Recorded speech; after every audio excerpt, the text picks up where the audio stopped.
RBSC biology class 12th में third chapter pollination fertilisation की study करें, जिसमें नेक्स्ट टॉपिक जो है वो एंडोस्पर्म है। एंडोस्पर्म का फॉर्मेशन कैसे हुआ, उसका फंक्शन क्या होता है, उसके टाइप क्या होते हैं, उनकी स्टडी आज हम करेंगे। In angiospermic plant by the triple fusion primary endosperm nucleus is formed and it is formed during fertilisation. ये चीज़ हमको पता है कि डबल फर्टिलाइजेशन होता है और डबल फर्टिलाइजेशन से प्राइमरी एंडोस्पर्म न्यूक्लियस का फॉर्मेशन होता है, यही आगे एंडोस्पर्म को बनाता है और ये एंजियोस्पर्म प्लांट का इम्पॉर्टेंट कैरेक्टर होता है। In gymnosperms the formation of endosperm take place earlier to fertilisation and it is haploid. Gymnosperm और एंजियोस्पर्म में क्या डिफरेंस होता है, उनके एंडोस्पर्म के अंदर क्या डिफरेंस होता है। तो एंजियोस्पर्म प्लांट के अंदर जो एंडोस्पर्म बना हुआ है, ये एंजियोस्पर्म का और इधर जिम्नोस्पर्म। फर्स्ट जो एंजियोस्पर्म होता है उसके अंदर जो एंडोस्पर्म बनता है वो आफ्टर फर्टिलाइजेशन या फिर ड्यूरिंग फर्टिलाइजेशन बनता है। और एंजियोस्पर्म के अंदर जो एंडोस्पर्म बना हुआ है वो 3N सेल होती है, ट्रिप्लोइड सेल होती है। लेकिन जिम्नोस्पर्म के अंदर जो एंजियोस्पर्म बनता है वो अर्लियर टू फर्टिलाइजेशन बनता है और ये N होता है। दोनों में ये डिफरेंस होता है कि एंजियोस्पर्म की जो एंडोस्पर्म होगा वो 3N सेल होती है और जिम्नोस्पर्म की जो होती है वो N सेल होती है। In gymnosperm, the formation of endosperm take place earlier to fertilization and it is haploid। And gymnosperm के अंदर हैप्लोइड सेल होती है और एंजियोस्पर्म के अंदर ट्रिपलेट सेल का फॉर्मेशन होता है। Endosperm provide nutrition for the developing embryo. On the basis of endosperm development there are 3 types of endosperm. Endosperm जो है वो 3 टाइप्स का होता है। कौन कौन सा है, तो फर्स्ट न्यूक्लियर, सेकेंड सेलुलर और थर्ड हेलोबियल एंडोस्पर्म होता है। फर्स्ट हम न्यूक्लियर एंडोस्पर्म की स्टडी करेंगे। न्यूक्लियर एंडोस्पर्म में क्या होता है, इन तीनों को हम इस डायग्राम से समझेंगे। पहला जो न्यूक्लियर एंडोस्पर्म होता है उसके अंदर जो न्यूक्लियस प्रेजेंट होते हैं, उन न्यूक्लियस के अंदर फ्री न्यूक्लियर डिवीज़न होते हैं। जैसे ये सेल है, इसके न्यूक्लियस के अंदर डिवीज़न होगा और उससे कंटिन्यूसली कई सारे न्यूक्लियस का फॉर्मेशन होगा।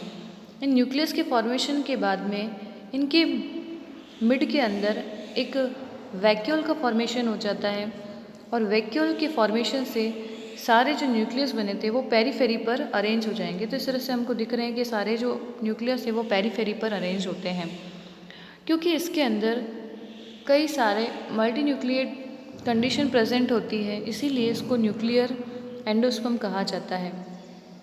इस तरह के न्यूक्लियर एंडोस्पर्म को हम कोकोनट वाटर के अंदर देख सकते हैं। सेकेंड जो टाइप होता है वो सेलुलर टाइप होता है। सेलुलर टाइप की जो एंडोस्पर्म होता है उसकी क्या कैरेक्टर्स होते हैं। सेलुलर जो एंडोस्पर्म होता है उसकी सेल के अंदर डिवीज़न होता है। सेल का जो न्यूक्लियस होगा उसके अंदर डिवीज़न होने के बाद में 2 न्यूक्लियस का फॉर्मेशन होता है।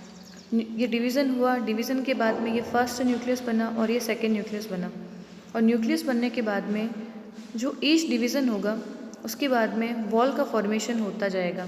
तो इस तरह से ये न्यूक्लियस बना और उसके बाद में वॉल फॉर्मेशन हुआ। तो वॉल फॉर्मेशन होने से एक सेपरेट सेल का फॉर्मेशन होगा, क्योंकि इसके अंदर डिवीज़न के बाद में एक सेपरेट सेल का फॉर्मेशन हो रहा है। इस तरह से कई सारी सेल्स इनके अंदर बन रही है, इसलिए इसको सेलुलर डिवीज़न कहाता है। सेलुलर एंडोस्पर्म का फॉर्मेशन ये करता है। थर्ड जो टाइप होता है वो हेलोबियल टाइप एंडोस्पर्म होता है। हेलोबियल जो होता है वो इन दोनों का मिड होता है। दोनों के कैरेक्टर इनके अंदर प्रेजेंट होते हैं। ऐसा क्यों होता है, इनको इंटरमीडिएट क्यों कहा जाता है। जो हेलोबियल होता है उसको इंटरमीडिएट कहा जाता है। इंटरमीडिएट इसलिए कहा जाता है क्योंकि इसके अंदर न्यूक्लियस भी प्रेजेंट होते हैं और सेल्स भी बनती है। जैसे ये फर्स्ट जो सेल होगी उसके न्यूक्लियस के अंदर डिवीज़न होता है। इसमें डिवीज़न होने के बाद में 2 न्यूक्लियस का फॉर्मेशन होगा। ये टू न्यूक्लियस फॉर्मेशन होगा। जैसे ये फर्स्ट न्यूक्लियस और ये सेकेंड न्यूक्लियस है, उसके बाद में इसके अंदर एक स्मॉल सेल और एक लार्ज सेल का फॉर्मेशन होता है। जो स्मॉल सेल होती है उसका न्यूक्लियस कंटिन्यूसली डिवाइड होता है और डिवाइड होने के बाद में ये कई सारे न्यूक्लियस का फॉर्मेशन कर देगा, लेकिन इनके बाद में इनके अंदर वॉल का फॉर्मेशन नहीं होता है। यहाँ पर वॉल केवल एक ही बार बनती है जो यहाँ पर बनती है इसके अंदर। तो ये दोनों का इंटरमीडिएट कहा जाता है, क्योंकि इसके अंदर न्यूक्लियर के कैरेक्टर भी हैं और सेलुलर के कैरेक्टर भी प्रेजेंट होते हैं। तो इस तरह से थर्ड टाइप का हेलोबियल प्रेजेंट होता है endosperm. Nuclear endosperm, the primary endosperm nucleus freely divide by the free nuclear division to produce several nuclei. ये बन जाते हैं इसके अंदर। The nuclei get distributed arranged at periphery and in the centre big vacuole is formed. Nuclear endosperm जो होता है वह 56% ऑफ एंजियोस्पर्म प्लांट के अंदर प्रेजेंट होता है। कोकोनट वाटर इसका सबसे अच्छा एग्जाम्पल होता है न्यूक्लियर एंडोस्पर्म का। In this endosperm a fluid with several floating nuclei is present, it is called liquid endosperm. Second जो है वो सेलुलर एंडोस्पर्म हो जाएगा।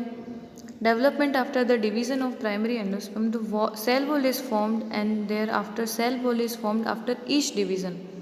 हमने बता दिया कि ईच जो डिवीजन होगा उसके बाद में वॉल फॉर्मेशन होगा। Therefore, from the first to the last, it remains cellular. Generally, in this type of endosperm, suckers get developed. और ये किस में प्रेजेंट होता है तो वर्बेस्कम और गैमोपिटेली ग्रुप के अंदर प्रेजेंट होता है। थर्ड हेलोबियल एंडोस्पर्म होता है। It is the intermediate endosperm in between the above type of endosperm.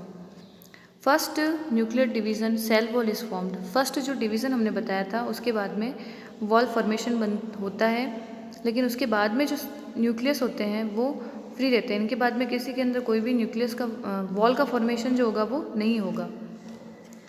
But the cell wall is not formed while the nucleus of bigger cell towards the egg keep dividing and forming the cell wall take place simultaneously. In this way it is combination of cellular and nuclear type endosperm. किसमें present होता है तो monocotyledon plants के जो helobial member होते हैं उनके अंदर इस टाइप का एंडोस्पर्म प्रेजेंट होता है। तो यहाँ पर हमने 3 टाइप्स ऑफ एंडोस्पर्म पढ़े और उनका फंक्शन क्या होता है, एंडोस्पर्म का फंक्शन उसके बारे में देखते हैं। तो फंक्शन ऑफ एंडोस्पर्म जो होता है वह, क्योंकि एंडोस्पर्म के अंदर कार्बोहाइड्रेट, फैट, प्रोटीन स्टोर रहते हैं, तो ये provide nutrition to embryo during its developmental stage.